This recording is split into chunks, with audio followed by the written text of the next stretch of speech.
Assalamualaikum warahmatullahi wabarakatuh. Halo semua, jumpa lagi dengan saya Heri di channel seputar tutorial.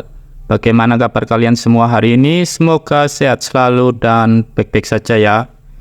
Oke, di video kali ini saya akan men-share bagaimana cara menghilangkan suara kamera di HP Xiaomi ya.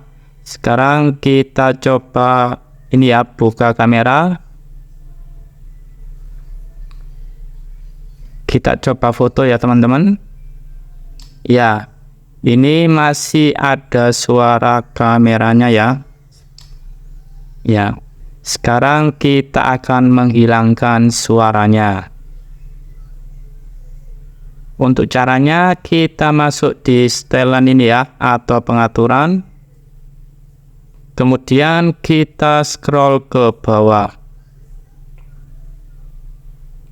Kemudian kita klik ini ya, setelan sistem aplikasi. Kemudian kita pilih yang kamera. Ya, ini suara kameranya masih aktif ya. Kita tekan sampai ke kiri. Ya, ini jadi hilang ya suara kameranya atau nonaktif. Sekarang kita coba tes.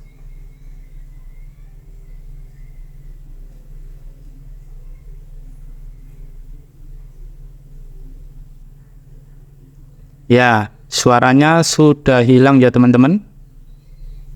Ini nggak ada suaranya. Jadi caranya sangat mudah sekali ya, dan bisa langsung dipraktekkan. Oke, demikianlah video tutorial kali ini. Semoga bermanfaat. Sampai jumpa, kita ketemu lagi di video berikutnya. Wassalamualaikum warahmatullahi wabarakatuh.